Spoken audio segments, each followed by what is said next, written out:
Have you ever looked at your old friends and wondered, what happened to you? How did so many people go from questioning authority to blindly following every government mandate and expert narrative?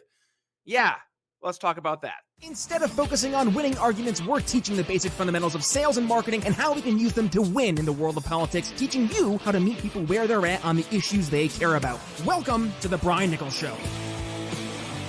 Well, hey there, folks. Brian Nichols here on The Brian Nichols Show. Thank you for joining us on, of course, another fun-filled episode. I am, as always, your humble host, joining you, yes, from our lovely Cardio Miracle Studios here in Eastern Indiana. The Brian Nichols Show is powered by our phenomenal sponsor, AMP America. Folks, if you're looking for the news you need without the corporate media bias or fluff, head to ampamerica.com from news pieces, opinion pieces, podcasts, and more. Yes, the news you need to know, ampamerica.com. Also, the Brian Nichols Show is powered by our phenomenal studio sponsor, Cardio Miracle. If you want to learn how to lower your blood pressure, lower your resting heart rate, while a slew of other positive benefits to improve your heart health, stick around. We're going to talk more about our amazing studio sponsor, Cardio Miracle, later. But for today's episode, elephant in the room. Have you ever just looked around at your friends and say, who are you? Are you the same friends I used to know and love? And elephant in the room, the past few years, specifically in the era of COVID, it's been wild. And looking back, I can't help but marvel at how drastically things have changed, not just in the world around us, but specifically in the people I once called near and dear friends. It's been like watching a slow motion train wreck, seeing folks I've known for 5, 10, 15 years or more completely flip their values, their principles, and their politics. And honestly, I barely recognize some of them anymore. So let's talk about a little story here. So you know that feature on Facebook that shows you your old posts, the Facebook memories?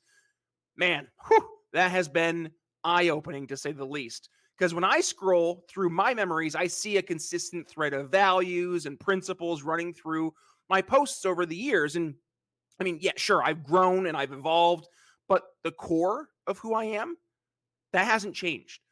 But what has changed is my patience, or lack thereof, for the nonsense that has become all too common these days. And I'll be blunt. I'm tired of it. I'm tired of the BS.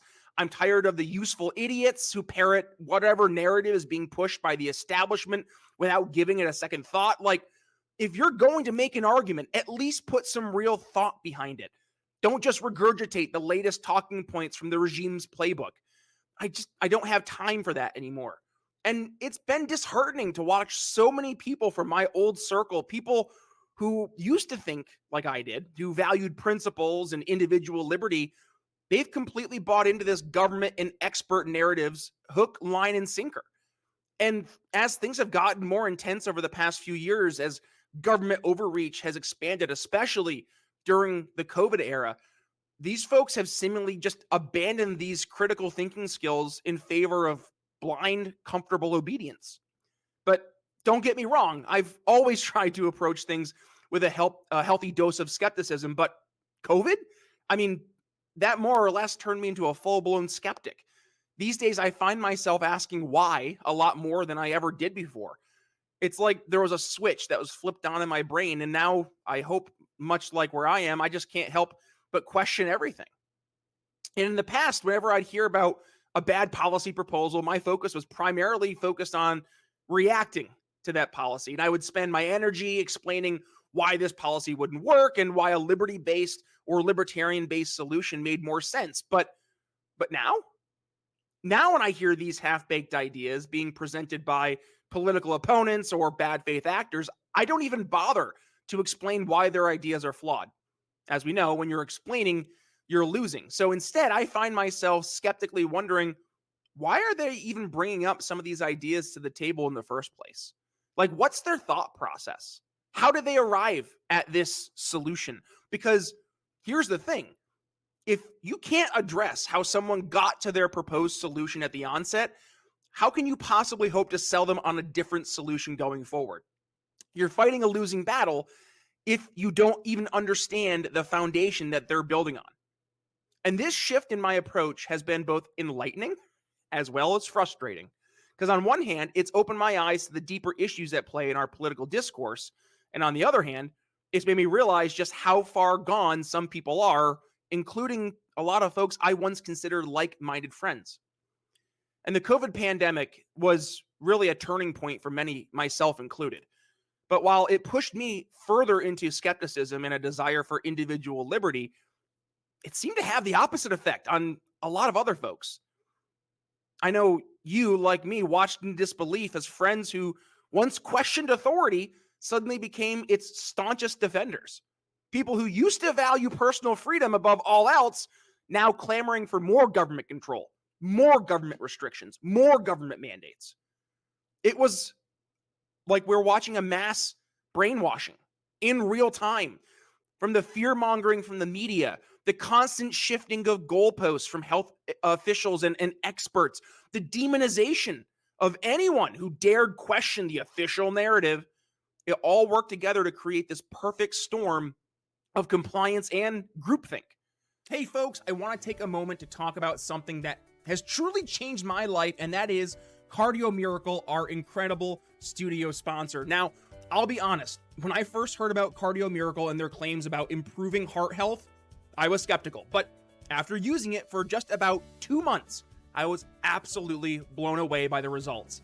First, my blood pressure went from being consistently around 140/90 to a much more healthier and manageable 120/80. And my resting heart rate dropped from the low 70s to the high 50s. And I couldn't believe it. But the benefits didn't stop there. I started sleeping better, and I felt more energized at the gym, and my heart felt the best it's felt in years.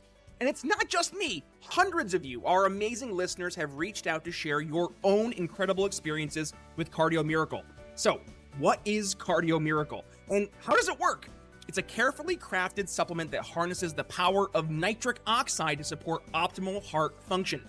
So by increasing nitric oxide levels in your blood, Cardio Miracle helps relax your blood vessels, improve circulation, and it protects your heart from damage. It's like giving your heart the support it needs to function at its best. And here's the best part. We've got an exclusive offer just for you, our loyal listeners here at the Brian Nichols Show. When you head over to cardiomiracle.com and use code TBNS at checkout, you'll get an extra 15% discount on your order. Plus, with their 100% money-back guarantee, you've got nothing to lose and everything to gain. So, if you're ready to take control of your heart health and experience the life-changing benefits of Cardio Miracle for yourself, just click the link in the show notes or video description. Trust me, your heart will thank you. And don't wait another day to prioritize your health. Join the tens of thousands of folks who have already discovered the Cardio Miracle difference. Head to cardiomiracle.com now and use code TBNS for 15% off your order. Your journey to a happier and healthier heart starts today. And now, let's get back to the show. And let's talk about that narrative for a moment, shall we? The way it is, and frankly, the way it still is, being pushed by the establishment is nothing more than Orwellian. Trust the experts, they say. Follow the science, they insist. But what happens when those experts contradict themselves? What happens when the science changes every other day? What happens when questioning the narrative gets you labeled as a conspiracy theorist or grandma killer? And I'll tell you what happens. People like me, people who value critical thinking and individual liberty, we start asking more questions. We start digging deeper. We start looking for the truth beyond the headlines and the sound bites. But for every person who wakes up and starts questioning things, it seems like there are 10 more who fall deeper into this trap of blind obedience. And that right there, that has been what has been so disheartening about watching my old friends change. These were people I used to respect, people I thought shared my values. And now they're the ones calling for more government control, more censorship, more restrictions on personal freedoms. And it's not just about COVID either. This shift has really, it's permeated every aspect of political discourse. Whether we're talking about economic policy, foreign affairs, or social issues, this divide between those who question and those who comply, it seems to be growing wider by the day. I mean, take economic policy, for instance. Like, I've always been a proponent of free markets and as little government intervention as possible. But now I'm seeing friends who once shared those values with me suddenly advocating for more government control over the economy. And they've been cheering for massive spending bills, supporting increased regulations, and even flirting with, dare I say it, borderline socialist ideas. And when I try to engage with them on these issues, pointing out to the historical failures of a centralized economic planning government, or the unintended consequences of well-meaning but misguided policies, yes, the danger of do-good politics, I'm often met with blank stares, or, to take it a step further, accusations of being heartless or out of touch. It's like they've completely forgotten the principles of personal responsibility and economic freedom that we once bonded over. Or let's consider foreign policy. I've almost always until and back my neocon days, I wasn't, but ever since I became a libertarian back in 2015, I've been very skeptical of foreign interventions and the idea that America should play the role of the world's police force. But now I'm watching former anti-war friends who were right there with me suddenly beating the drums for more military involvement overseas. They're swallowing the establishment's line of defending democracy or protecting our interests without questioning the real motivations behind these conflicts or the potential consequences of our actions. And when I try to remind them of the disastrous results of past interventions or point out the hypocrisy of our foreign policy, I'm labeled as the isolationist or accused of not caring about human rights. It's maddening to see the people who once understood the complexities of global politics now reducing everything to these simplistic black and white, either you're with us or you're against us narratives. And don't even get me started on social issues. The rise of identity politics and the cult of wokeness that has taken over the minds of so many people I once considered to be rational and level-headed. I mean, like friends who once advocated for true equality and meritocracy are now pushing for policies based on race and gender, supporting censorship in the name of protecting feelings, and engaging in the kind of divisive rhetoric that would have just, been abhorred just a few short years ago. And when I try to engage them on this, I'm trying to point out the dangers of judging people based on these immutable characteristics or the importance of protecting free speech for all, I'm branded as the bigot or the reactionary. It's like nuance and critical thinking have become dirty words in our vocabulary. And this shift in thinking, this abandonment of principles in favor of following the crowd, it's not just frustrating, it's dangerous.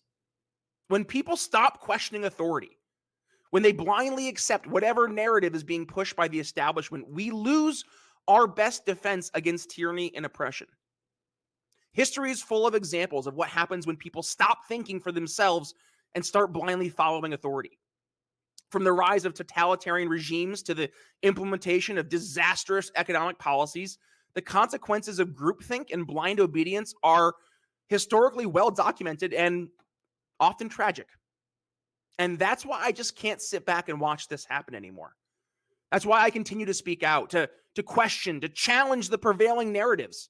Not because I think I have all the answers, far from it, but because I believe that asking questions, thinking critically, and valuing individual liberty are essential to maintaining a free and a just society. But here's the thing. It's getting harder and harder to have these frank conversations. The polarization in our society has reached such extreme levels that it often feels like we're not even speaking the same language anymore. This is Tower of Babel stuff. I mean, try to question the official narrative on any hot button issue, and you're immediately labeled and dismissed. Try to propose a liberty-based solution to a problem, you're accused of not caring about people. This is a classic case of what psychologists call belief perseverance, the tendency for people to cling to their beliefs even when presented with contradictory evidence. And once people have invested emotionally into a particular worldview or narrative, they become resistant to the information that challenges that view. This is the sunk cost fallacy, economically speaking. And I mean, boy, oh boy, we have seen a lot of emotional investments in narratives over the past few years. And that is why I've changed my approach here. Instead of just trying to debunk every bad idea or flawed policy proposal that comes along, I've been more focused on understanding the root of where these ideas come from. Why are people so quick to embrace authoritarian solutions? Why are they so willing to give up their freedoms in exchange for this false sense of security? Why do they trust governments and corporations that have repeatedly shown themselves to be untrustworthy? These are the questions we need to be asking. Because until we understand the underlying thought processes and motivations that lead people to embrace these ideas, we have no means to steer our society back to the principles of individual liberty and personal responsibility. And it's not an easy task. It requires patience, empathy, and a willingness to engage with ideas that we might find and are repugnant. It means being willing to listen, really listen to people we disagree with, and to try to understand where they're coming from, even if we think their conclusions are dead wrong. But it's necessary. And if we don't do it, if we don't find a way to build this bridge of the growing divide and reconnect with the principles that once united us, I fear for the future of our society. I fear for a world where questioning authority is seen as a crime, where individual liberty is sacrificed on the altar of collective security, and where free thought is replaced by groupthink. So yeah, it's been wild watching friends change so dramatically over the past few short years. And it's been frustrating. It's been disheartening. And at times it's been downright infuriating. But it's also been a wake-up call. It's been a reminder about how precious our freedoms are and how easily they can be eroded if we're not vigilant. And by the way, to those friends who have changed, who have abandoned the principles that we once shared, I say this: it's not too late.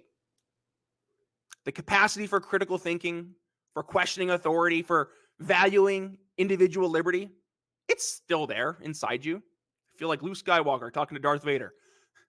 You've just forgotten how to use it. But it's like riding a bike. Once you start pedaling again, it all comes back. Okay, to those friends who will remain steadfast, who continue to question, to think critically, to value liberty above all else, yes, you keep fighting. And you keep fighting that good fight. We might be outnumbered. We may be voices crying out into the wilderness, but we're on the right side of history. I know, everybody loves that expression. We're on the right side of history. We are. Because a society that values free thought, a society that values individual liberty, a society that values personal responsibility, that's a society that can weather any storm and overcome any challenge. And in the end, that's what this is all about. It's not just about winning arguments or being right. It's about preserving the principles that allow for human flourishing. It's about protecting us from tyranny. And it's about giving us freedom to live our lives as we see fit. So let's keep asking why. Let's keep challenging narratives. Let's keep valuing liberty. Because in a world that increasingly seems bent on being comfortable and controlling, our principles are way more important than ever. And who knows, maybe by continuing to question, to think critically, to stand firm on our principles, we might just inspire some of those old friends to remember the values they once held dear. Well, here's to hoping anyways. All right, folks, that's all we have for you this week. I've really enjoyed our conversations. We had Andrea Sampson here on the show. Great chat with her. Also, we did a deep dive. Yes, a very, very much so a deep dive into the media's collapse of control of the narrative. And we highlighted, yes, that Biden debate disaster, and highlighted some of the things we talked about there with Andrea on how to effectively tell good stories and where the media has been dropping the ball. So go ahead, check out those past episodes here this week. Hey, coming up next week, we have a really good episode in store for you to kick things off on Monday. Brian Rivera is returning to the show, and he's going to give you the blueprint of how to win your elections across the board, state, local, or if you're running for a national office. Brian is going to give you the blueprint. So make sure you've hit that subscribe button so you don't miss that episode as we have that go live here on Monday of next week.